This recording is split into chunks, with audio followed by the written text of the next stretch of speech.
ជាបឋមខ្ញុំប្រកាសណាខ្ញុំបាទខំវាសនាសូមលំអរកាយទៅដល់គុំទៅគុណម្ចាស់ព្រះធរានសេរៈព្រះអង្គដែលព្រះអង្គកំពុងតែគង់ជាវត្តមានក្នុងវេទិកាសាធារណៈនេះជាទីគោរពសក្ការៈសូមគោរពបងប្អូនលោកតានិយាយគ្រូមួយទាំងអស់ដែលមានវត្តមាននៅទីនេះជាទីគោរពនិងជាទីរាប់អានគំនិតធំពីរដែលតែងតែប្រឆាំង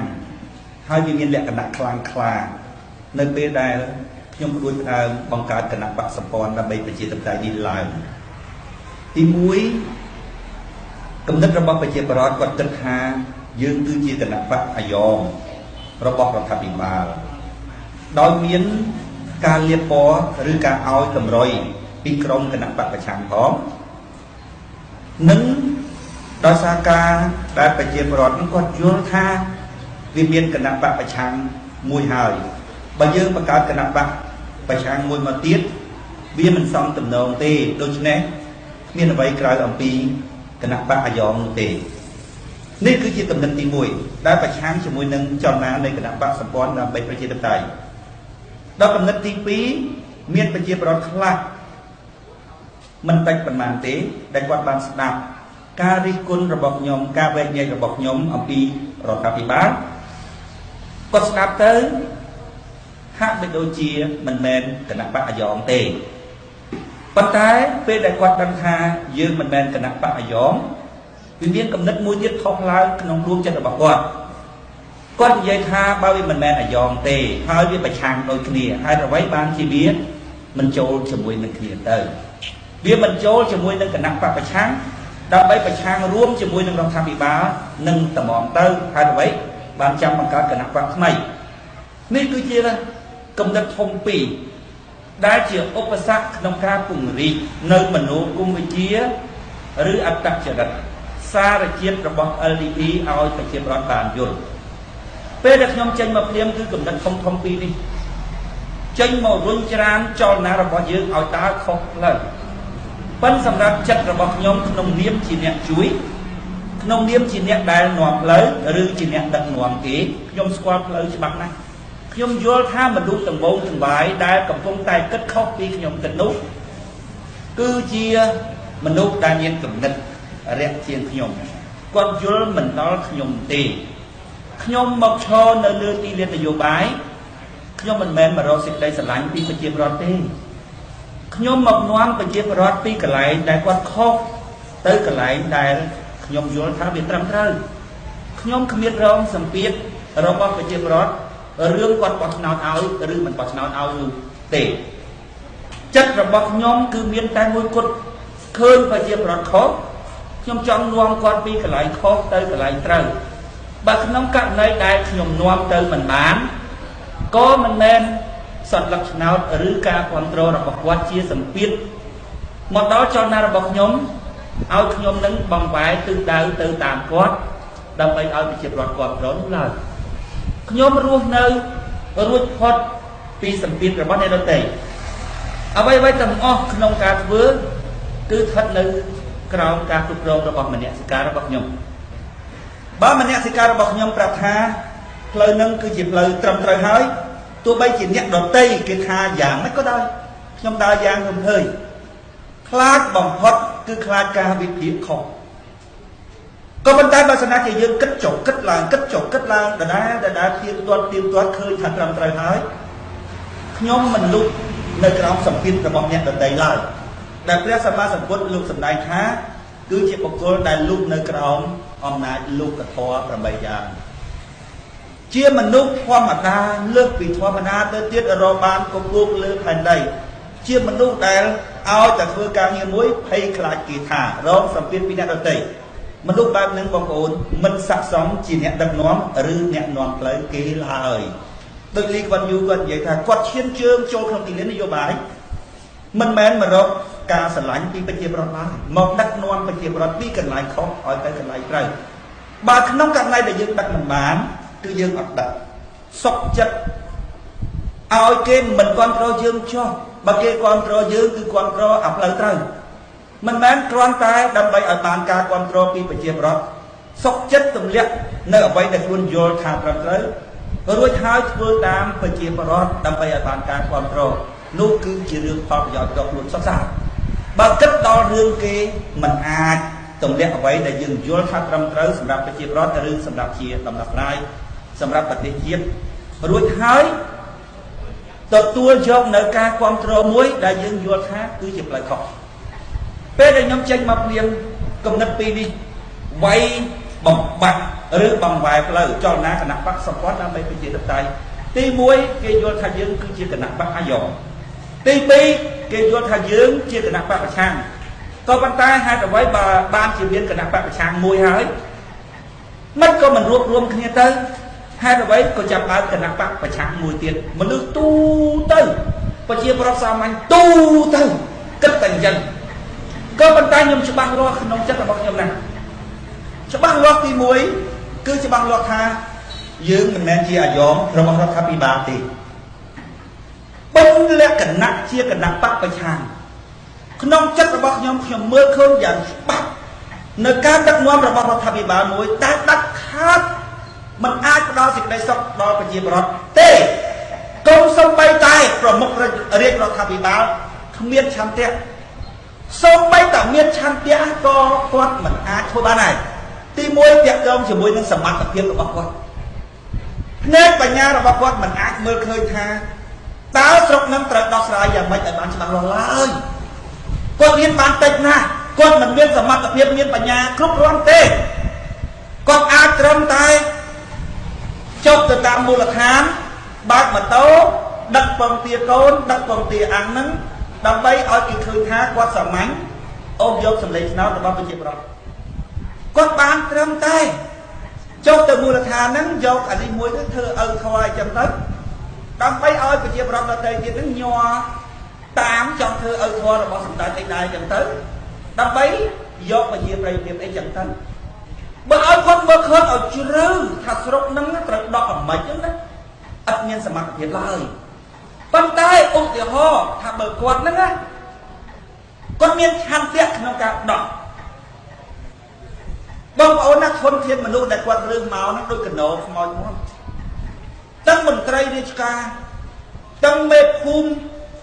ទាំងពួកអ្នកនយោបាយក្នុងគណៈបកប្រជាជនមិនមែនជាធនធានមនុស្សដែលអាចកសាងសង្គមជាតិបានឡើយសិតតែមនុស្សដែលត្រូវបានគេស្ទូចដោយសារតំណែងដោយសារតួនាទីដោយសារមុខមាត់ដោយសារលុយកាក់សុទ្ធតែមនុស្សចូលក្នុងទីលាននយោបាយដើម្បីផលប្រយោជន៍ផ្ទាល់ខ្លួនមនុស្សធ្វើដើម្បីផលប្រយោជន៍ផ្ទាល់ខ្លួនណាបងប្អូនវាអាចបានទៅជាផលប្រយោជន៍របស់អ្នកដទៃខ្លះដែរមិនអត់ទេក៏ប៉ុន្តែវាអត់ចំសេចក្តីត្រូវការរបស់មនុស្សឡើយដូចយើងយោបាយទៅវត្តចឹងណា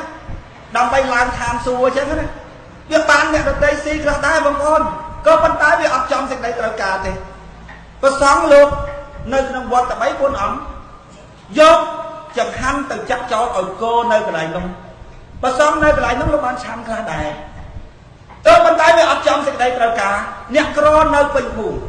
មនុស្សដែលធ្វើដើម្បីផលប្រយោជន៍ផ្ទាល់ខ្លួនបងប្អូនវាអាចបានជាផលប្រយោជន៍ដល់អ្នកដទៃខ្លះដែរក៏ប៉ុន្តែវាអត់ចំពេញលេញទៅតាមសេចក្តីត្រូវការរបស់មនុស្សឡើយវាអាចកសាងថ្នល់វាអាចកសាងតើរៀនមន្ទីរពេទ្យអីចឹងប៉ុន្តែក្នុងន័យដើម្បីយកស្លឹកឆ្នោតវាអត់ចំសេចក្តីត្រូវការរបស់មនុស្សឡើយក៏ប៉ុន្តែអ្នកដឹកនាំណាដែលមានអារម្មណ៍ថាប្រទេសទាំងមូលប្រជាពលរដ្ឋទាំងមូលនឹងជាក្រុមគ្រួសារតែមួយបងប្អូនពេលប្រជាពលរដ្ឋទាំងដេកលក់ក្នុងនាមជាម៉ែជាឪជាអ្នកដឹកនាំជាមេគ្រួសារបងប្អូនហ្នឹងទោះបីកូនដេកលក់ក៏ដោយគិតដល់បន្ទប់ដេករបស់កូនគិតដល់ចង្ក្រានបាយរបស់កូនគិតដល់ក្នុងផ្ទះរបស់កូនគិតដល់ប្រគុណអត្តរបស់កូនអារម្មណ៍វាទាញហ្មងម៉ែឪបងប្អូនទោះបីគាត់ចាស់នៅលើក្រែក៏ដោយមានកូន 4-10 នាក់គាត់ធ្វើអីមិនកើតទេបងប្អូនតែចិត្តជាម្ដាយនឹកដល់កូនពៅនៅតើប៉ែតើកូនវាបានពីណាមើលតើវារកស៊ីរបៀបម៉េចប្តីប្រពន្ធវារបៀបម៉េចក្នុងផ្ទះវារបៀបម៉េចក្រែដេកវារបៀបម៉េចមានស៊ីមានចុករបៀបម៉េចគាត់នឹកទៅដល់កូនដល់បងសោមគាត់នឹកសពនឹកគ្រប់ទាំងអស់បងប្អូនហេតុអីបានចឹងបងប្អូនទឹកចិត្តដែលស្រឡាញ់ពិតប្រាកដវាហូរហៀទៅគ្រប់កន្លះកលៀតដូចខ្ញុំធ្លាប់ឧទាហរណ៍ថាទឹកចិត្ត mà đái trong cuộc câu nó bằng ổn việc sóc rốt tôi tất chùm luôn hô châu thì cái nông thì cái nông bình chẳng bằng ổn ta việc hô hai ông mà ta việc hô đào cho anh thì mùi bằng ổn tới thái chắc nông tiền nè rốt tiền từng ổn cứ thắt đất nó việc hô châu thuộc cái loại liệt ăn sao cái này nè mà cho anh thì mùi không thì cái nông bình bằng ổn tới mới là tiền ăn na thôi việc hô làm bình tiền từng ổn cái này na có sự tất bạch đất này tất chất rồi bọn nhạc đặt nó mà đã cất bi phải chia bọt ta phải chia bọt cầm bông tại đây lúa bằng ổn nhạc đặt nó mà cất áo sọc mà cất đó kê đây rồi bọc cồn cất đó nang bay rồi bọc cồn cất đó sọc tông rồi bọc cồn phân tái nhạc đặt nó đã cất vào giỏi cơ luôn nên bị chân chia sala liền việc chân trên tì bẹt việc chân ra đây mà ót đi phân tái việc chân máu bàn tại lại na mơ tới thưa rồi mục tầm bay bàn phải làm thế nào trong trường hợp nắng ở đây không vậy ha bông ôn bên na bông ôn rớt bàn nét đặc nóm đã kết bị phá phải giỏi cho luôn hai bàn thơ đó việc bàn đâu chia phải giỏi cho bông ôn khắc đai mình ọt thì có phần tá viên mình sót lại đốt nhận đặc nóm đã biến thực chất sửa lạnh và chia bọt bông ôn Hồ Chí Minh cứ chia mình đốt đã sửa lạnh và chia bọt bất bạc con và tên vuông cò khăn na bông ôn đôi sát tất chất ẩm bốc rồi bông và tên vuông nó đã cất đó cô nó bông ôn và cất sọt chi bất là bao quát luôn nơi đầm mây và chia vào Việt Nam và chia vào Việt Nam nó cứ chỉ riêng tỷ mùi chi bất là bao quát cứ chỉ riêng tỷ pì quát ác là slap rồi quát ác ở đất xa chỉ bất là bao quát từ nông bốc và hạt có sáng rồi sòng cua và tên Việt Nam ta con nông Lý Quang Du có đôi kia bằng ổn Godamia có đôi kia đau xa tất chất mà tài rồi bóc về chung chiết Israel bằng ổn bắt và tên chiên pi bốn năm đào sát tất chất chỉ nhẹ mà đái không bốn tê bằng thoát tất co sang và tê ban của mình tôi bay con tê chứ con mà đái nơi kịch ẩm bục nơi kịch à bông ôn thời rồi nhẹ đang ngon chân bông đái bông ôn mơ sau thứ ngày mà nhẹ đang ngon rồi bông ôn tầm nhẹ cắn ca nghe và tê triệt đang mà đứng nơi càng cao rồi bác quạt để cho tam mô là hàng đại gió cầm nào từ chai phải chịu rồi cứ nông nấy đang bay ban từ lần nào từ lọc vào bệnh ta bắt đầu bông ôn à đi môi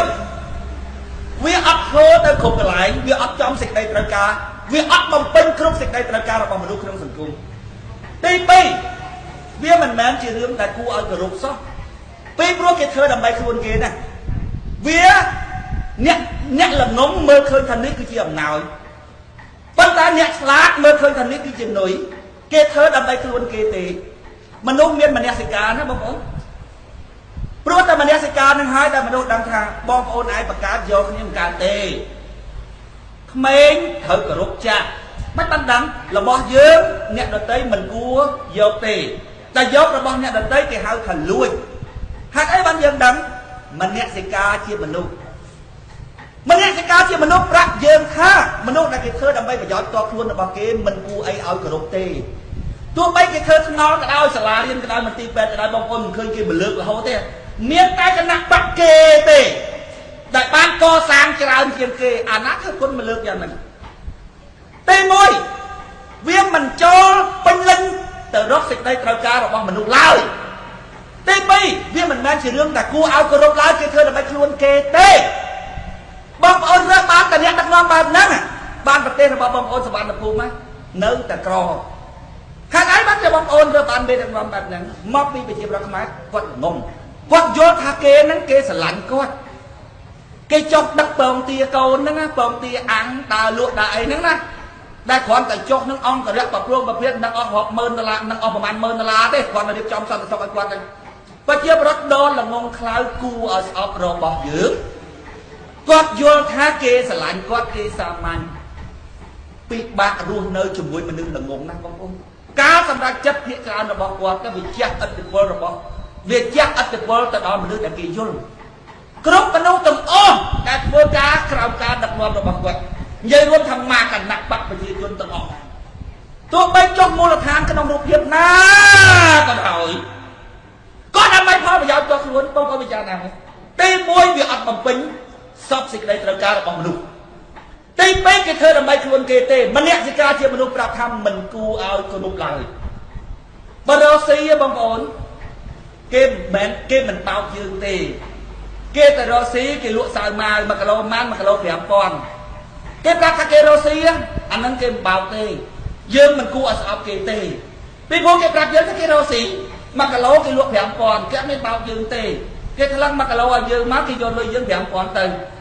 តែនេះបោកយើងសតថាជួយថាសពរថាស្នេហាជាតិការពិតគឺដើម្បីប្រយោជន៍ដល់ខ្លួនគេទេមនុស្សសាមញ្ញលើពីសាមញ្ញទៅទៀតបងប្អូនមនុស្សដូចបងប្អូនដែរហ្នឹងណាថាដូចបងប្អូនទៅចុះរួចឲ្យបងប្អូនលើធ្វើអ្នកដឹកនាំប្រទេសមួយអញ្ចឹងហើយចង់យកទៅប្រកួតជាមួយសិង្ហបុរីចង់យកទៅប្រកួតជាមួយយួនសុំទោសជួយមិនបានទេបងប្អូនរឿងអស់នេះដោះស្រាយមិនចេញទេកាលណាប្រជាប្រដ្ឋនៅតែល្ងងមិនអាចមើលដល់ចេតនារបស់អ្នកដឹកនាំសរុបមកវិញទុករដ្ឋាភិបាលនឹងម្ដងទៅពីព្រោះយើងយល់ថាវាត្រូវតែផ្លាស់ប្ដូរហើយឥឡូវងាកមកគណៈបកប្រឆាំងវិញអូបងប្អូនណាយ៉ាប់ជាងរដ្ឋាភិបាលទៀតយ៉ាប់ណាបងប្អូនហើយមិនមានថាយ៉ាប់បងប្អូនរដ្ឋាភិបាលដូចអ្នកដុតផ្ទះយើងចឹងបងប្អូនដុតផ្ទះយើងដុតផ្ទះយើងឆេះមនុស្សធម្មតារត់ចេញពីផ្ទះសវេសវាបានប្រមាណណាយកប៉ុណ្ណឹងណែអាគ្នាសវេសវាបានប្រមាណណាយកប៉ុណ្ណឹងមកបោកយកអាប៉ុណ្ណឹងទៅទៀតគ្នាកំពុងតែឈឺចាប់នឹងរដ្ឋាភិបាលគ្នារត់ចេញទៅរកអ្នកជួយគណៈបកប្រឆាំងសំលេងស៊ីកឹមសុខាបោកទៀតឆ្លៀតឱកាសនៅពេលដែលប្រជាប្រដ្ឋឈឺចាប់ឈោងយកអំណាចដែលជាផលប្រយោជន៍តខ្លួនទៀតអាក្រមហ្នឹងដែលខ្ញុំនិយាយថាប្រជាប្រដ្ឋខ្មែរហើយបើអ្នកមិនអាចជួយខ្លួនឯងបានទេគ្មានពីណាជួយអ្នកទេគ្រោះថ្នាក់ណាស់អ្នកដូចកូនកលនតនដាវយកអញ្ចឹងគ្រោះថ្នាក់ណាស់កូនពីព្រោះអ្នកចាំចាត់កូនណាមិនមែនមានតែមួយទេមានអាអ្នកដាក់អន្ទាក់មានអាអ្នកដាក់ភ្លើងណាបានភ្លើងហ្នឹងភ្លើងឲ្យកូនទៅលេងទៅដើម្បីជាប់អន្ទាក់គេទេមានអាអ្នកដាក់ថ្នាំអំពុលមានអាអ្នកខ្វាមានអាអ្នកបាញ់ធ្នូគ្រប់បែបយ៉ាងកូនកលនតនដាវយកទៅគ្រោះថ្នាក់ណាស់កូនពីព្រោះសត្រូវរបស់កូនច្រើនប្រភេទណាស់បើកូននៅតែល្ងងទេអ្នកសាសនាក៏បោកកូនអ្នករកស៊ីក៏បោកកូនគណៈបកប្រឆាំងក៏បោកកូនរដ្ឋាភិបាលក៏បោកកូនពួកអង្គការសង្គមស៊ីវិលក៏បោកកូនរឿងដែលត្រូវចេញផ្លូវដែលកូនត្រូវចេញមានតែមួយគត់បង្កើនចំណេះដឹងឲ្យខ្លួនឯងដើម្បីវែកញើថាណាបោកណាបោកបងប្អូនណាអញ្ចឹងបានខ្ញុំចេះតែនិយាយថាក្នុងដំណាក់កាលដំបូងរបស់គណៈបកសម្ព័ន្ធដើម្បីប្រជាធិបតេយ្យការផ្ដល់មូលដ្ឋានក្នុងការប្រេះរិះពិចារណាឲ្យប្រជាពលរដ្ឋគឺជាកិច្ចការចាំបាច់សំខាន់បន្ទាន់គឺជាកិច្ចការប្រចាំថ្ងៃដូចស៊ីបាយហ្នឹងរបស់គណៈបកសម្ព័ន្ធដើម្បីប្រជាធិបតេយ្យអ្នកបោះឆ្នោតឲ្យអ្នកណាមិនសំខាន់ទេតែការចេះដឹងរបស់កូនសំខាន់ណាស់បើមិនចឹងទេកូនគិតមិនរួចពីគេបោកឡើយកូនអ្នកសាសនាក៏បោកកូនបងប្អូនឃើញទេតួរាជាណាបងប្អូនល្បីខ្លាំងណាប្រមូលលុយបានរាប់សិនថា100លានណាតួរាជាមកប្រទេសខ្មែរសិនតែនិយាយថាបើមិនមកជីវិតនេះមិនបានទៅតួរាជាម្ដងណាគឺថាមិនអស់ចិត្តទេកន្លែងហ្នឹងគឺថាមនុស្សផ្អើលបាក់ទឹកបាក់ដីទៅឥឡូវបោកសតបងប្អូនពិចារណាមើលសួរថាតើយាយគាត់ខឹងកន្លែងហ្នឹងណារួចហើយគាត់ងាកចេញមកគាត់អាចជៀសផុតពីគេបោកទៀតអត់បើគាត់នៅតែល្ងងហ្នឹងអាកន្លែងហ្នឹងបោកគាត់ដឹងទៅគាត់ទៅរកអាកន្លែងផ្សេងមួយទៀតដែលគាត់យល់ថាវាត្រឹមត្រូវក៏ប៉ុន្តែបោកដូចតែគ្នាអញ្ចឹងបានខ្ញុំនិយាយថាអញឈប់ឲ្យអានឹងបោកអានឹងខូចអញទៅរកអាផ្សេងអាខូចផ្សេងឲ្យមកបោកអញវិញពីព្រោះអានឹងវាខូចអញឈប់ឲ្យវាបោកទៅរកអាអ្នកខូចផ្សេងឲ្យមកបោកទៀតហើយអីបានចឹងបងប្អូនតែល្ងងចឹងហ៎បងប្អូនតែល្ងងចឹង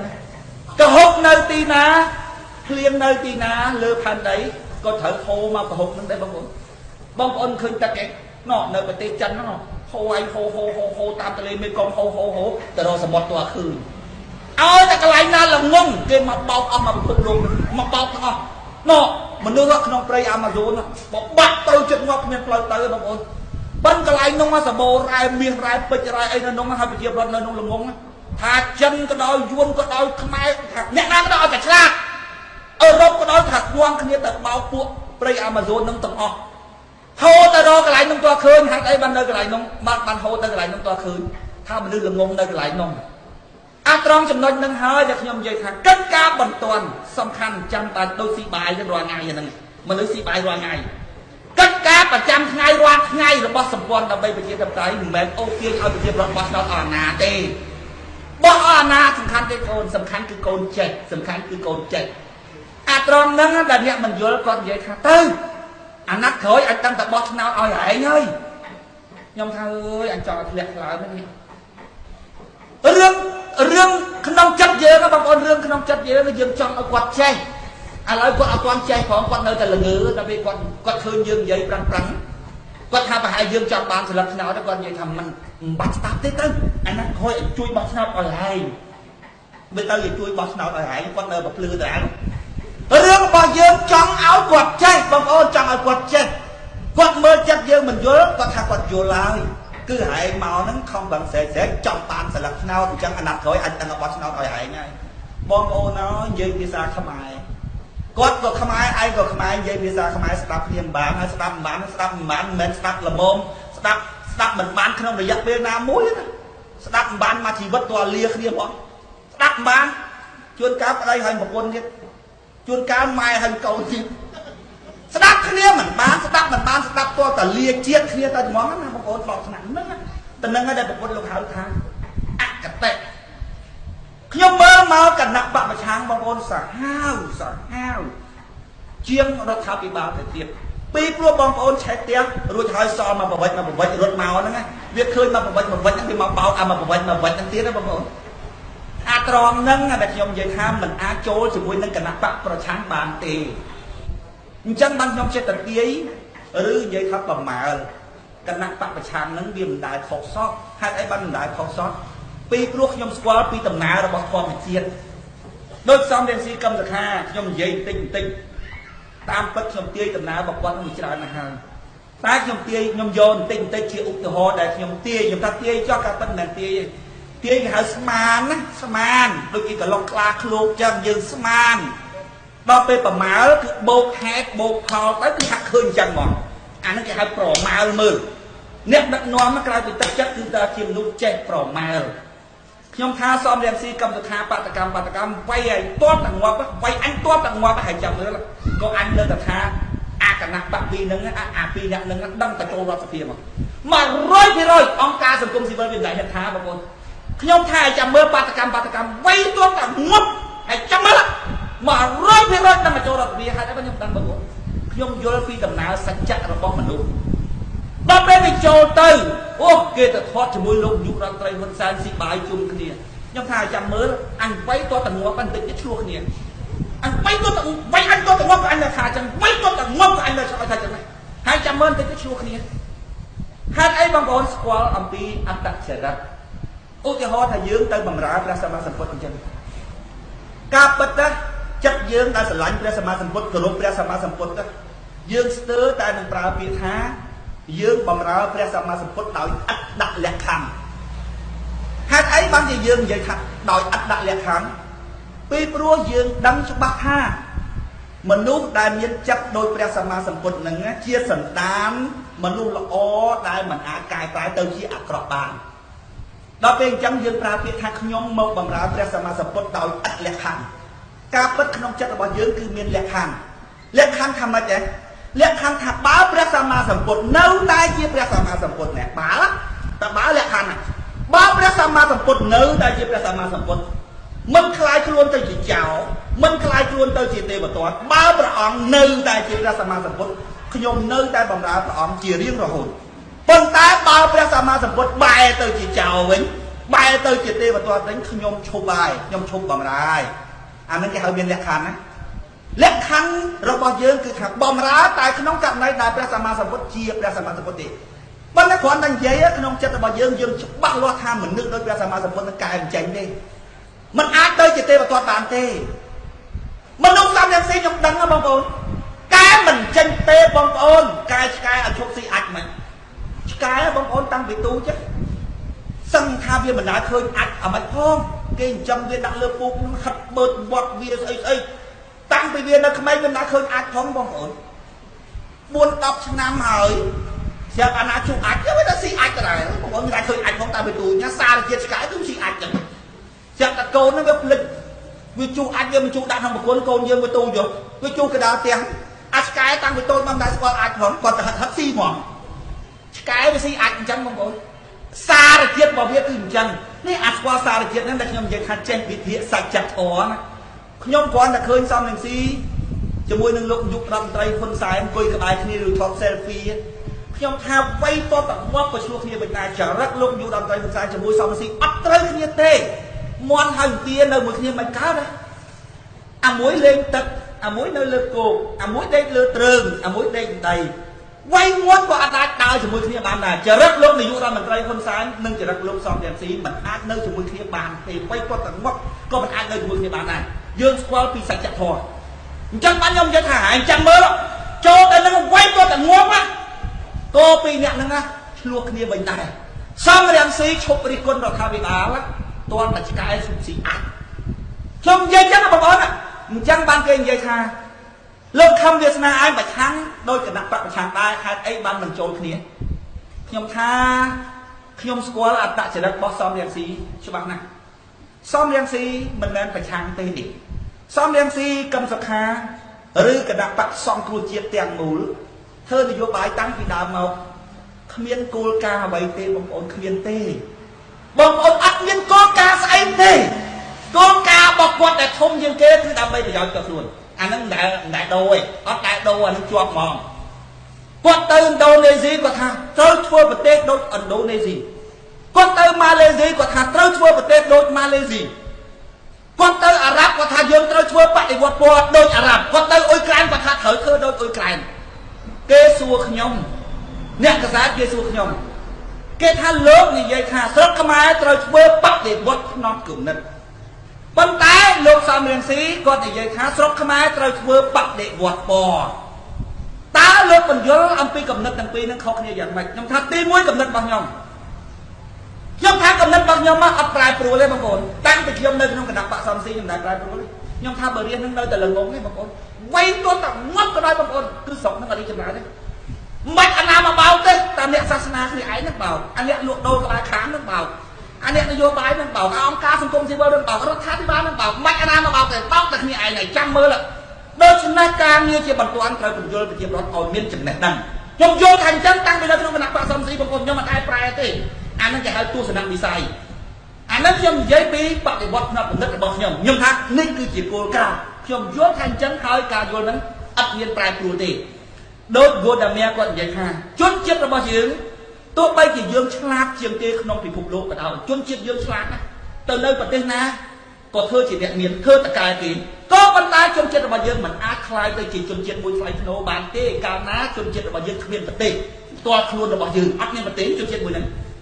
ទស្សនៈរបស់គាត់គឺថាមុតស្រួយថាយល់ថាអញ្ចឹងយល់ថាអញ្ចឹងដូច្នេះគាត់ត្រូវតែបង្កើតប្រទេសគាត់បានដូចហូជីមិញគាត់និយាយថាបើយួនណាខាងជើងនិងយួនខាងត្បូងមិនអាចរួមរំគ្នាបានទេមិនអាចប្រកាសឯករាជ្យបានទេដាច់ខាតអាពីរនាក់ហ្នឹងត្រូវតែរួមរំគ្នាធ្វើមិនឲ្យអាពីរនាក់ចូលគ្នាបានប្រកាសឯករាជ្យបានបើមិនអញ្ចឹងទេចាប់អមជាហៀងអាមួយនឹងចាប់អមជាហៀងបាយអមជាហៀងចាប់អមួយហៀងវាយគាត់យល់ថាអញ្ចឹងតែសំរងស៊ីអត់មានយល់អញ្ចឹងទេកុំយកសំរងស៊ីមកប្រៀបធៀបជាមួយនឹងទស្សនៈរបស់គណៈបកសម្ព័ន្ធដើម្បីប្រជាធិបតេយ្យគេថាសម្ព័ន្ធដើម្បីប្រជាធិបតេយ្យយល់ថាត្រូវតែធ្វើបដិវត្តផ្នត់គំនិត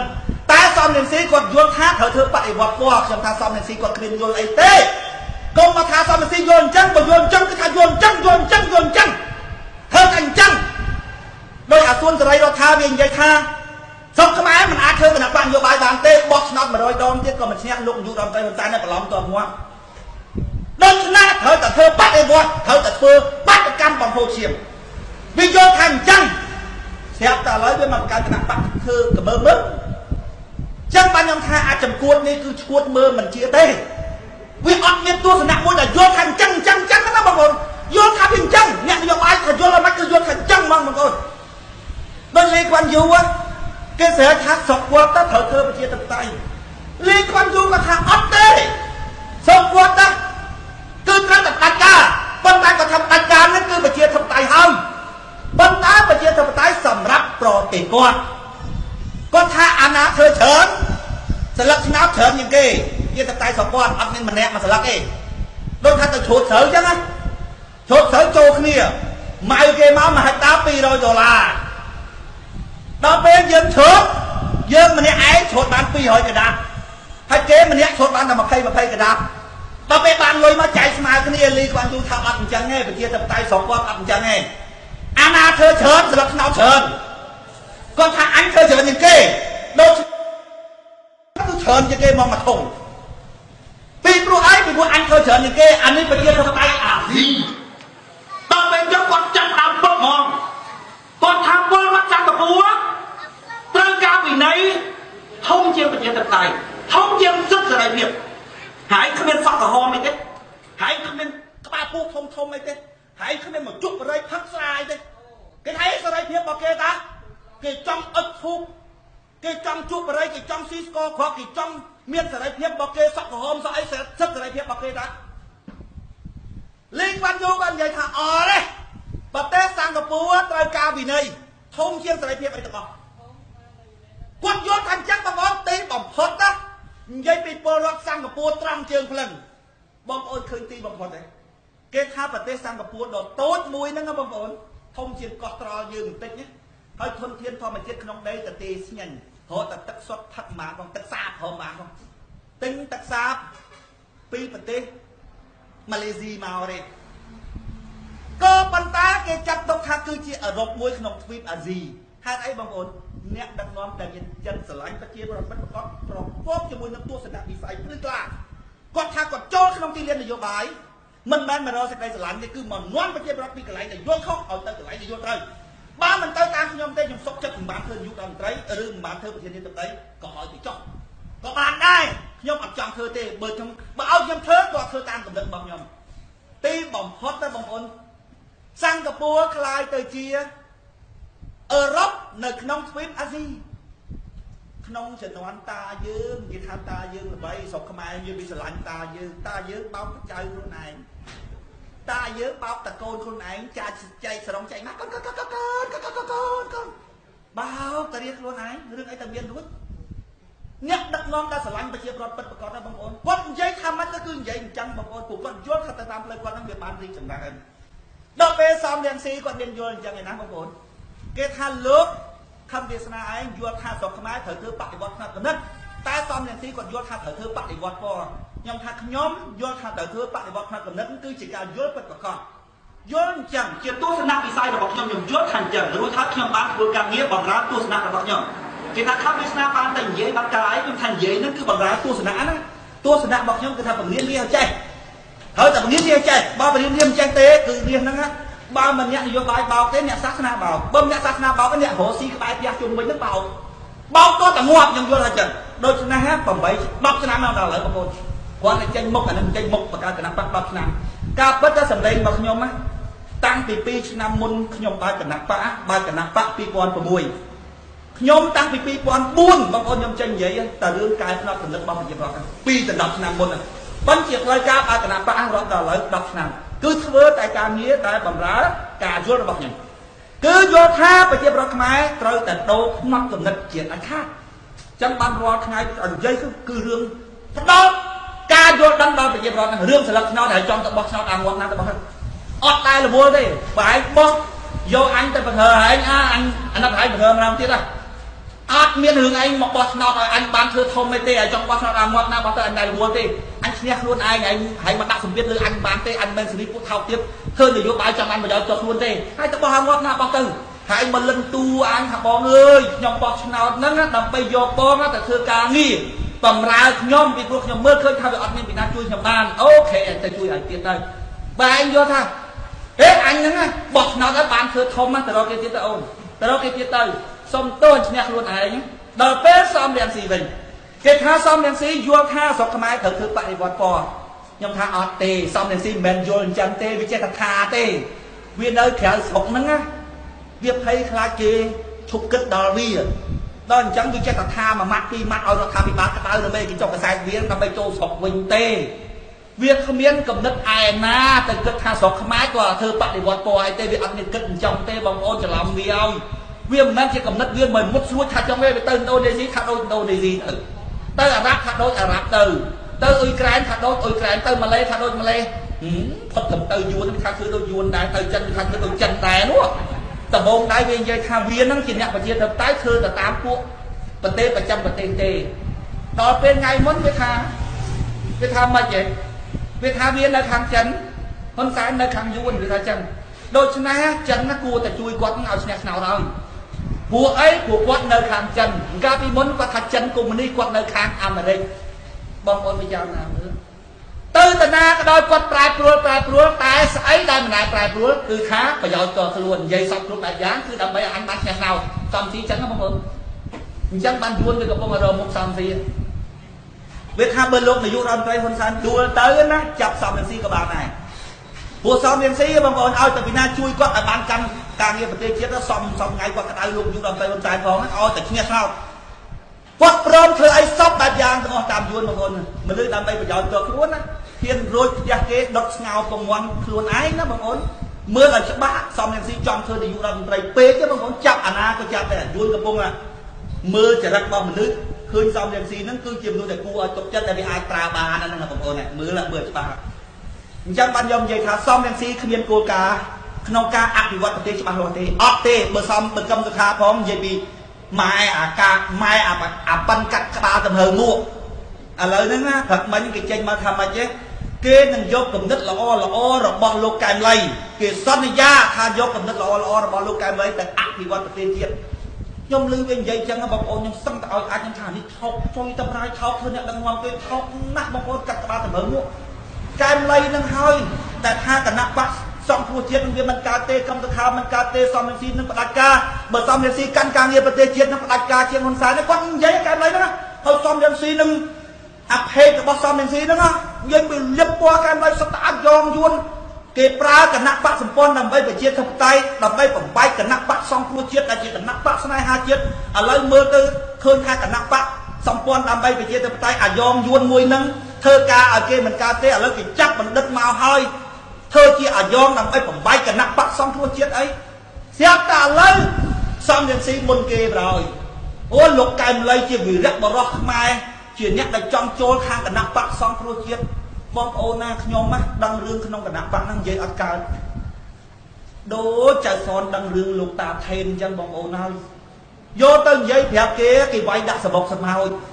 បងប្អូនសំរងស៊ីហឹងជាវិជាថាអត់ត្រូវគ្នាទេតាមម្ចាស់ថ្លៃអត់ត្រូវគ្នាទេអត់ទេជាវិជាវាចង់ឈរឈ្មោះនៅក្នុងទីក្រុងភ្នំពេញវាជាតំណាងកម្មករវាល្បីហ៎ដល់ល្បីចង់ឈរឈ្មោះនៅក្នុងទីក្រុងភ្នំពេញអត់លុយគណៈបក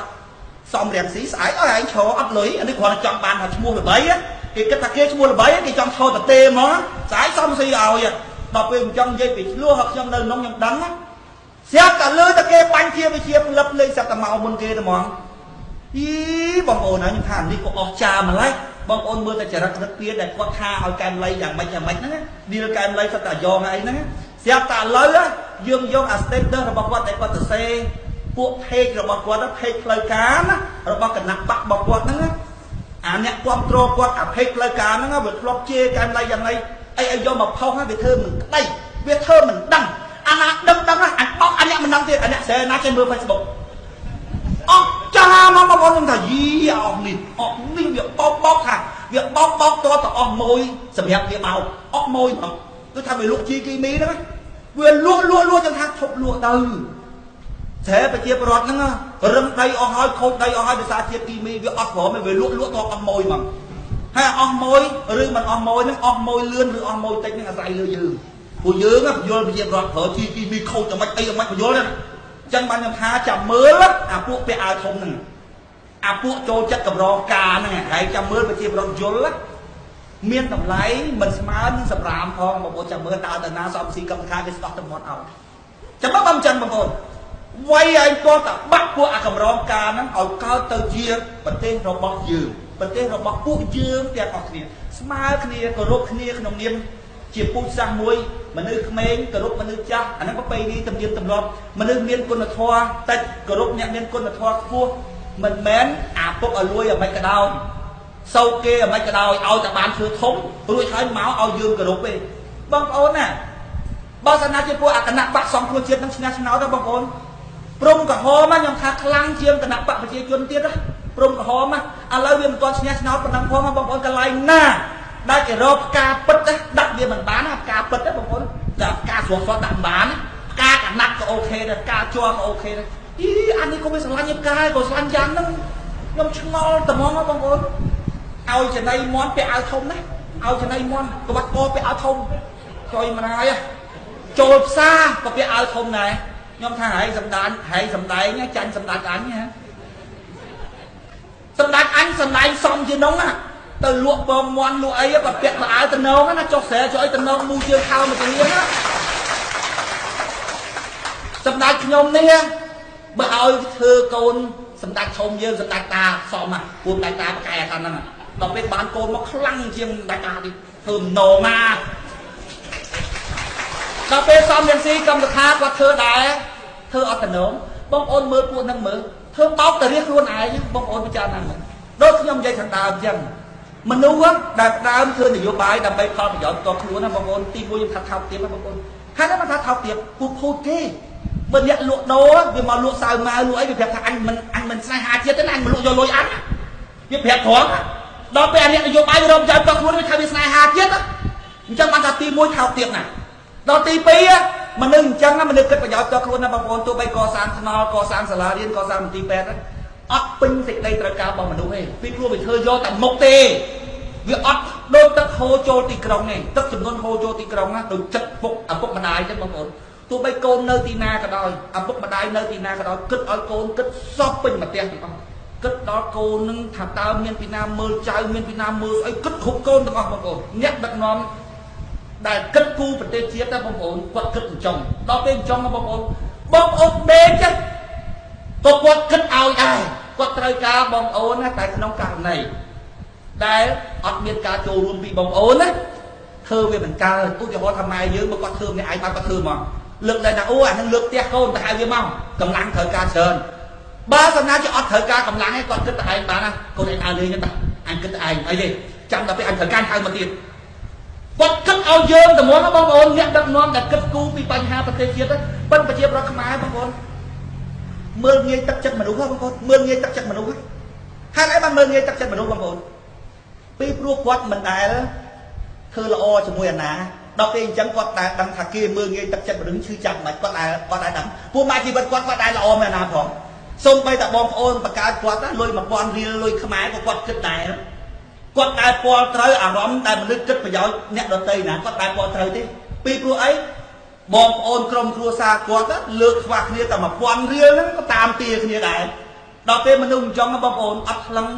ដឹងទឹកចិត្តរបស់មនុស្សដែលស្រឡាញ់មនុស្សឯងអត់ខ្លឹងដឹងទេបងប្អូនដល់អត់ខ្លឹងដឹងអត់ឲ្យតម្លៃមកដល់អត់ឲ្យតម្លៃវាទៅជាឲ្យតម្លៃលើអំណោយលើអីចុងទៅណាចឹងបានខ្ញុំថាប្រជាប្រដ្ឋខ្មែរបើមិនកើតផ្នត់កំណត់ទេទៅមុខមិនរួចទេបងប្អូនសរុបទៅវិញអ្វីដែលខ្ញុំចង់ឲ្យបងប្អូនយល់ជាទូទៅបងប្អូនខ្ញុំចង់ឲ្យបងប្អូនយល់គណៈបកខ្លួនឯងច្រើនជាងគេដោយព្រះសម្មាសម្ពុទ្ធចឹងបងប្អូនណាពេលដែលព្រះអង្គបង្រៀនអំពីច្បាប់ធម្មជាតិច្បាប់ធម្មជាតិនោះជុំវិញទាំងអស់ប៉ុន្តែពុទ្ធលោកប្រាប់ថាម៉េចទេកុំទៅរកជុំវិញខ្លួនកូនកុំទៅរកជុំវិញខ្លួនគេថាម៉េចទេធម៌ក្នុងកាយបាយក្នុងឆ្នាំងហ្មងចឹងណាពុទ្ធលោកឲ្យយើងវិបស្សនាឲ្យរកតែក្នុងកាយបងប្អូនរកក្នុងកាយលោកប្រាប់ថាអាក្នុងកាយហ្នឹងកាលណាកូនស្គាល់អាក្នុងកាយហ្នឹងធម្មជាតិក្នុងកាយអភិភពលោកខាងក្រៅដូចគ្នាជាមួយសម្ព័ន្ធបងប្អូនឲ្យបងប្អូនស្គាល់គណៈបករបស់ខ្លួនស្គាល់ឲ្យបានល្អិតល្អន់កុំដូចអាគណៈបកសង្គ្រោះជាតិទៅបងប្អូនខ្ញុំថាបើហែងមិនស្ដាប់អញបើហែងមិនស្ដាប់អញហែងស្អប់អញពេកហែងស្អប់អញពេកហែងអត់ស្ដាប់អញឲ្យតែស្ដាប់មេហែងនិយាយទៅឲ្យតែស្ដាប់មេហែងនិយាយទៅហែងដឹងតែមេហែងបោកឥឡូវហែងស្ដាប់ទៅថាហែងស្អប់អញអញមិនស្ដាប់ទេខំវាសនាបើហែងស្អប់ស្ដាប់អញទេហែងស្ដាប់មេហែងនិយាយទៅចុះមួយថ្ងៃត្រឡប់មួយថ្ងៃត្រឡប់ឲ្យតែហែងស្ដាប់ប៉ុន្តែហែងអត់ស្ដាប់ណាហែងស្ដាប់មេហែងទេគឺថាមេហែងត្រូវហ្មងមេហែងត្រូវហ្មងអានឹងហើយដែលវាងាប់គេបោកទៅបងប្អូនថាបើហែងស្អប់អញណាមិនបាច់ស្ដាប់អញទេស្ដាប់តែមេហែងទៅតែស្ដាប់មេហែងក៏ដឹងតែមេហែងបោកដែរតែវាមិនដែលស្ដាប់ឯណាបងប្អូនវាអត់ដែលយល់ពីគណៈបកវាយ៉ាងម៉េចទេអត់យល់ពីគណៈបកវាយ៉ាងម៉េចហើយបានចុងក្រោយផុតយួយម៉ែវាបោកទៀតយួយម៉ែវាបោកទៀតអញ្ចឹងមកពីអីថាមកពីវាចូលរួមនឹងវាអត់យល់ពីគណៈបករបស់វាទេវាអត់យល់ទេអញ្ចឹងបានខ្ញុំថាធំជាងគេបំផុតដល់បងប្អូនគឺស្គាល់គណៈបកខ្លួនឯងស្គាល់គណៈបកខ្លួនឯងអញ្ចឹងខ្ញុំនិយាយប្រាប់ខ្ញុំនិយាយចំណុច2ទី1គេចាប់យើងថាយ៉ងទី2ហេតុអីបានប្រឆាំងដូចគ្នាមិនចូលគ្នា ខ្ញុំបញ្យល់ដល់បងប្អូនហើយថាពួកយើងប្រឆាំងជាមួយនឹងរដ្ឋាភិបាលគឺប្រឆាំងដាច់ណាស់គណៈបកប្រជាជនណាកុំថាគ្មានឆន្ទៈគណៈបកសង្គ្រោះជាតិគេចោលថាគណៈបកប្រជាជនហ្នឹងអត់មានឆន្ទៈអីក្នុងការដឹកនាំប្រទេសខ្ញុំថាមានឆន្ទៈក៏ទៅមួយដែរពួកលោកនាយករដ្ឋមន្ត្រីហ៊ុនសែនសមត្ថភាពអត់ដល់ណាមួយទី2បើគាត់ចង់ប្រើមន្ត្រីក្រមរបស់គាត់ទៅបងប្អូនប្រើមិនបើមន្ត្រីក្រមរបស់គាត់ហ្នឹងគាត់រើសមកហ្នឹងសិតតែតំណែងតួនាទីហ្នឹងគាត់ប្រើទៅបងប្អូនយកជាការអំបានយកជាការអំបានបានខំដើរចុះសប្តាហ៍ថ្ងៃហ្នឹងថាណាទៅចុះបានមកប្រទេសបងប្អូនពិចារណាមើលវាត្រូវតែទុកចិត្តមន្ត្រីរបស់ខ្លួនឲ្យទុកចិត្តអត់បានឲ្យទៅគ្លឹបពិនិត្យមើលប្រេឈើដាក់មកក្រុមទៅអង្ការទេឥឡូវប្រកាសមកក្រុមទៀតយកទៅដើម្បីជួតឲ្យមកក្រុមទៅជួតទៅពុកឲ្យលួចទៅដែរឲ្យតែសម្ដេចគ្រឿងបោកបោកគេប្រាប់ថាម៉េចអាចបន្តិចសិនណា10 20ថ្ងៃទៀតจะមើលសម្ដេចឈប់ស្រែចាំចាប់ទៀតចំនួនចូលទៀតអញ្ចឹងទាំងអស់តែអញ្ចឹងគ្មានពីណាខ្លាចគាត់ទេបងប្អូនថាអត់មានសមត្ថភាពក្នុងការដឹកនាំមកទៅរួចទេអញ្ចឹងខ្ញុំនិយាយថាគណៈបកសង្គ្រោះជាតិចៅគណៈបកប្រជាជនថាសពថ្ងៃនេះច្បាប់មានហើយប៉ុន្តែគណៈបកសង្គ្រោះគណៈបកប្រជាជនគ្មានឆន្ទៈខ្ញុំថាមានឆន្ទៈក៏ទៅមួយទេគណៈបកមួយនឹងទៅមួយទេទី1សមត្ថភាពលោកនាយករដ្ឋមន្ត្រីហ៊ុនសែនរៀនអត់ចប់បាក់ដុំទៅមិនរួចទី2មន្ត្រីរបស់គាត់ហ្នឹងជាមនុស្សដែលយើងចាត់ទុកថាមិនមែនជាធនធានមនុស្សសម្រាប់សម្ព័ន្ធដើម្បីប្រជាធិបតេយ្យធនធានមនុស្សមានលក្ខណៈ3យ៉ាងទី1ចំណេះជំនាញបច្ចេកទេសដាច់ខាតត្រូវមានមួយហើយអាចប្រកួតប្រជែងជាមួយបរទេសបានហើយពួកហ្នឹងសប្តាហ៍ច្រឡំតែហ្នឹងបងប្អូនឲ្យតែវាមានសញ្ញាបត្រធំសញ្ញាបត្រច្បាប់សញ្ញាបត្រស្អីហ្នឹងណាវាយល់ថាវាចេះគិតត្រេះរិះពិចារណាហើយច្រឡំធំហើយចំណេះដឹងសូម្បីតែច្បាប់ក៏គេហៅបច្ចេកទេសដែរអត់ទាន់មានមូលដ្ឋានទស្សនវិជ្ជាទេទស្សនវិជ្ជាណាបងប្អូនពួកអបណ្ឌិតហ្នឹងមានចាញ់អ្នកគ្រប់គ្រងសម្ព័ន្ធដើម្បីប្រជាធិបតេយ្យឯងវិភាគហេតុផលបងប្អូនវិភាគហេតុផលពួកអ្នកវិភាគសប្ងាយរួមទាំងបណ្ឌិតដែលលោកស្លាប់ទៅនឹងផងបងប្អូនវិភាគមិនដែលបានតម្រុយឲ្យគេវិភាគបងប្អូនប្រមាលមើលទៅថ្ងៃមុខឲ្យគេដឹងនេះប្រើពាក្យបើប្រទេសយើងគណៈបកប្រឆាំងហើយនឹងរដ្ឋាភិបាលចេះស្រឡាញ់គ្នាប្រទេសជាតិរបស់យើងនឹងរីកចម្រើនហើយអាណាគេមិនដឹងបងប្អូនបើគណៈបកទាំងពីរនឹងអញ្ចឹងក៏យកចុះផ្សាយដែរហើយអាខ្សែនឹងជាចុះផ្សាយវិភាគស្អីបងប្អូនអត់មានវិភាគអីទៅមុខរួចត្មងណាវាអត់មានមូលដ្ឋានក្នុងការប្រមាលអត់មានចំណេះដឹងបច្ចេកអត់មានចំណេះដឹងទស្សនវិជ្ជាអញ្ចឹងបានខ្ញុំថាដែលហៅថាធនធានមនុស្សសម្រាប់សម្ព័ន្ធត្រូវមានលក្ខណៈ3យ៉ាងទី1ចំណេះជំនាញបច្ចេកទេសមួយយ៉ាងតិចក្នុងជីវិតហើយអាចដើរទាន់បរទេសចំណេះជំនាញបច្ចេកទេសហ្នឹងទី2មូលដ្ឋានពិចារណាបែបទស្សនវិជ្ជាអានឹងមួយជាមិញបកកែបងប្អូនអញ្ចឹងបានយកអីខ្មែរបានណាវាមើលដំណើរមើលដំណងណាដៅស៊ីរយៈតិចស៊ីជ្រៅមនុស្សជ្រៅណាខ្មែរយើងតូនតាងបកកែណាខាងដុតដួនយួនដុតទុំជ័យយួនប៉ុន្តែយួនចេះអត់ហើយឲ្យតែដុតអញ្ចឹងនិយាយពីយួនវាគ្រប់គ្រងធ្វើចឹងត្រូវហើយធ្វើចឹងត្រូវហើយអើលោតែយើងទៅថាអីមិនអូជេរយើងសឹកអាក្បត់ជាតិអីហ្នឹងយួនទៅដុតថែមព្រោះឥឡូវយួនចេះខ្មែរហើយធនធានមនុស្សរបស់គណៈបកសម្ព័ន្ធដើម្បីប្រជាធិបតេយ្យត្រូវមានលក្ខណៈ3យ៉ាងទី1ចំណេះជំនាញបច្ចេកទេសអាចតន់បរទេសទី2មូលដ្ឋានក្នុងការត្រេះរិះពិចារណាបែបទស្សនវិជ្ជានិងទី3សិលធម៌បងប្អូនសិលធម៌ដែលហៅថាសិលធម៌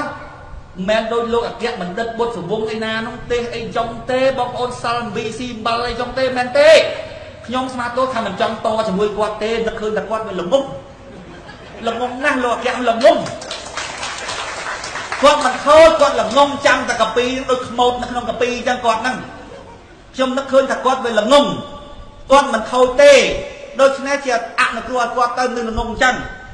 ប៉ុន្តែប្រហែលថ្ងៃហ្នឹងគាត់ដាច់ម៉ួយគាត់ឈើយើងទេទៅវាដាច់ម៉ួយគាត់ក្តៅគាត់ព្រមបានដល់គាត់ព្រមបានគាត់លូកជើងលូកដៃមកការពិតខ្ញុំមិនចង់ទៅប៉ះពាល់គាត់ទេព្រោះនឹកឃើញថាគាត់វាល្ងងដល់ពេលគាត់ល្ងងអញ្ចឹងខ្ញុំនឹកឃើញថាវាមិនខូចដល់មិនខូចខ្ញុំខ្ជិលទៅប៉ុន្តែប្រហែលថ្ងៃហ្នឹងគាត់ដាច់ម៉ួយគាត់ណាចឹងខ្ញុំជឿប្រាប់មួយថាម៉េចទេគាត់អត់មិនបានយូរទេសមរភូមិមួយហ្នឹងគុំតែប៉ះតិចទេពីព្រោះយើងទៅធ្វើឲ្យដាច់ម៉ួយគេឥឡូវបោះបាយបាត់នេះចង់អស់ហើយកថានេះក៏ស្ដៅទៅកថាសាមគ្គីអាបុនបែបសាសនាហ្នឹងចង់អស់ហ៎បងប្អូនក៏ចង់អស់ទៅដាច់ម៉ួយដល់ដាច់ម៉ួយគាត់ព្រមបានគាត់ចេញមកគាត់ថាអូយយើងទាំងអស់គ្នាត្រូវការពារអ្នកមានសិលហើយការពារធ្វើអីបងប្អូនថាការពារអ្នកមានសិលគេនៅក្រោមដើមឈើគេនៅក្រោមអីហ្នឹងឲ្យយើងការពារហើយយើងច្បាំងជាមួយប្រទេសដទៃទៀតខំកសាងប្រទេសរយុទ្ធធម៌ឲ្យអ្នកមានសិលបងប្អូន សិលធម៌ធំជាងគេបំផុតទៅបងប្អូនរបស់មនុស្សបងប្អូនការទទួលខុសត្រូវក្នុងនាមជាពលរដ្ឋទេអ្នកមានកាតព្វកិច្ចពីរយ៉ាងដូចត្រីអញ្ចឹងមានកាតព្វកិច្ចពីរយ៉ាងទី1រកចំណីទី2ការពារទឹកព្រោះទឹកហ្នឹងជាកន្លែងបង្កើតចំណីប្រជាប្រដ្ឋខ្មែរសពថ្ងៃខ្ញុំចាត់ទុកថាពលរដ្ឋអសិលធម៌គិតតែប្រយោជន៍តខ្លួនអារឿងប្រទេសជាតិដែលជាការទទួលខុសត្រូវរបស់គាត់ដែរគាត់អត់គិតទេអញ្ចឹងបានខ្ញុំថាពួកអ្នកដែលគិតតែពីប្រយោជន៍តខ្លួនហ្នឹងអ្នកដែលលោកអគ្គគាត់ថាគាត់មានសិលហ្នឹងខ្ញុំថាពួកអត់សិលធម៌អត់មានការទទួលខុសត្រូវបងប្អូនទាំងនៅជាមួយគ្នាយើងខំប្រឹងបោះយើងខំប្រឹងជួតការពារចោលឲ្យចូលផ្ទះហើយគាត់ទៅដឹងតែស៊ីបាយរួចតែរៀនហើយនឹងមានសិលណាហើយមានសិលធម៌ហ្នឹងនិយាយរួមខាងចេះបងប្អូនស្រួលស្ដាប់មនុស្សមានសិលធម៌នៅល្អមនុស្សអត់សិលនៅអាក្រក់គេថាសំដីអាក្រក់ហ្នឹងប៉ុនចិត្តល្អនៅល្អហ្នឹងនៅល្អមនុស្សមានសិលធម៌មនុស្សអត់ល្អចាក់រកសោកសៀតឌៀមដានអានឹងពួកអ្នកផ្សាយធម៌សបោណាវាក្តៅឡើងហុយក្នុងស្បង់សបោហ្នឹងមនុស្សបឋមជនបងប្អូនរឿងឯងក្តៅដកតែស្បង់សបោខ្ញុំសឹងថាមិនបាច់ដកស្បង់សបោផងដេកក្បែរមនុស្សកើតកូនមនុស្សអញទុកចិត្តទេមនុស្សដេកក្បែរមនុស្សកើតកូនមនុស្សនេះអញមិនទុកចិត្តទេបងនឹងស្អីចឹងបានថ្ងៃមុននិយាយលេងមួយអាកូនយើងទៅហាងដល់ទៅហាងទៅវាមកបង្រើយើងណានៅក្នុងបន្ទប់អញ្ចឹងយើងអង្គុយស៊ីអីអញ្ចឹងណាដល់ចុងក្រោយទៅឲ្យលុយវា10000វាស្ពះវាស្ពះណាអូនណាមិនស្ពះអីទេហើយស្ពះហ្នឹងអាចពិបាកផ្នែកណាអូនណាយកទៅអូនអញ្ចឹងទៅអូនណាហើយនៅក្រៅអញ្ចឹងគេឲ្យលុយហើយស្ពះហើយទៅបួងហ្មងណាបាទទៅបួងហ្មងគេឲ្យលុយហើយគេស្ពះហើយទៀតស្រាប់តែម្នាក់ក្បែរនោះណាស្រីវានិយាយថាឲ្យវាទៅបួងមិនវាមានសង្សារវានោះខ្ញុំថាសង្សារកុំអីដែរលោកឥឡូវមានសង្សារតើស្មៃទេអូខេតើអាចចឹងរឿងធម្មតាតើអូនហើយស្ពះដល់ថ្នាក់នឹងពេកហើយទៅបួសត្មងតើយាយឲ្យលុយស្ពះហើយទៀតខ្ញុំមានសង្សារហើយមានសង្សារអីលោកឥឡូវមានសង្សាររឿងធម្មតាទេតែអាចចឹងណាបងប្អូនដូចចាប់មែនតើហ្មងមនុស្សមានសិលបងប្អូនមនុស្សមានសិលធម៌សិលហ្នឹងគឺសិលធម៌មនុស្សមានសិលធម៌ធំជាងគេបំផុតរបស់មនុស្សគឺការទទួលខុសត្រូវក្នុងនាមជាប្តីក្នុងនាមជាប្រពន្ធក្នុងនាមជាពលរដ្ឋក្នុងសង្គមក្នុងនាមជាអ្នកចាប់ពាក់លុយគេក្នុងនាមស្អីយើងមានការទទួលខុសត្រូវអាហ្នឹងឯងគុណធម៌ធំជាងគេរបស់មនុស្សមានគុណធម៌ច្រើននឹងហើយគេហៅមនុស្សមានសិលធម៌នោះដល់ពេលលោកអគ្គវិញយកតែរួចខ្លួនក៏ថាអ្នកមានសិលដូចតកៅដួងអញ្ចឹងទៅណាយកតែសុខខ្លួនឯងការពារប្រទេសហើយហៅឯងអត់មើលអត់សាសនាខ្ញុំថាងាប់អើយឯងល្អសោះណាយកអាក្រក់មកបំពាក់លើអញហើយដែរឃើញឆ្កែគេងូតទឹកឲ្យឆ្កែគេងូតទឹកឲ្យបងប្អូនយកលាស់តស្ងួតរោមអញប្រាប់អញមនុស្សល្អហើយយកមកអាថ្មិលអត់សាសនាអត់សិលធម៌យកមកដាក់លើអញមនុស្សល្អអញបង្រាស់តស្ងួតរោមមិនប្រាប់ឯងយកអាទឹកសើមដាក់ឯងវិញហើយមនុស្សខូចសោះហ្នឹងមនុស្សទៀមតាមមនុស្សសោកទៀតមនុស្សយករួចតែខ្លួនចង់ថាមនុស្សល្អអញខំការពារប្រទេសគិតគូរពីបញ្ហាប្រទេសជាតិអញមនុស្សល្អសោះចង់យកអាពាក្យអសិលធម៌មកដាក់ឲ្យអញជួយបានទេបងប្អូនអាលោះហើយតស្ងួតរោមឥឡូវហ្នឹងសរុបមកវិញអ្វីដែលខ្ញុំចង់និយាយដូចខ្ញុំនិយាយខាងដើមអញ្ចឹងគឺថាខ្ញុំចង់ឲ្យបងប្អូនបានយល់ពីគណៈបករបស់ខ្លួនឯងឲ្យខ្លាំងទីព្រោះអីតើពេលណាបងប្អូនយល់គ្នាបងប្អូនចេញទៅពន្លឺកំណត់តើអត់មានការសង្ស័យថាគណៈបកយើងបោគេសំខាន់ណាស់បងប្អូនក្នុងចលនាមួយតែមានការសង្ស័យបងប្អូនចលនាហ្នឹងទៅមុខលឿនទេហើយក្នុងគណៈបករបស់គេអត់ធ្វើឲ្យអ្នកដែលចូលរួមទាំងអស់ហ្នឹងមានការយល់ឲ្យការទំនុកចិត្តទេគេច្រើនតែធ្វើឲ្យវាជឿប៉ុន្តែប្រជាពលរដ្ឋខ្មែរដែលចាញ់បោកគេច្រើនណាបងប្អូនស្អែកងាយជឿប៉ុន្តែគាត់រកជំរឿនវាមិនបានតាគាត់មិនឃើញតែចូលគណៈបកប្រជាជនមានកើដល់ពេលចឹងគាត់មកគណៈបកសង្គ្រោះជាតិហ្នឹងទាំងសង្ស័យមិនទំនុកចិត្តទេចំណែកយើងវិញគឺយើងនិយាយឲ្យច្រើនអំពីគណៈបករបស់យើងដើម្បីឲ្យអ្នកទាំងអស់គ្នាចូលរួមនឹងគាត់បានយល់កាលណាគាត់យល់គាត់មានកម្លាំងទៅពង្រីកខាងក្រៅជាទូទៅគ្រប់វេទិការបស់យើងគឺក្នុងន័យបែបហ្នឹងគឺឲ្យប្រជាពលរដ្ឋហ្នឹងគាត់បានយល់ពីចលនារបស់គាត់ដើម្បីឲ្យគាត់ចូលរួមដោយសទ្ធាជ្រះខ្ញុំសូមចាប់ដំណឹងគ្រាដំបូងរបស់ខ្ញុំទៅនេះសូមអរគុណ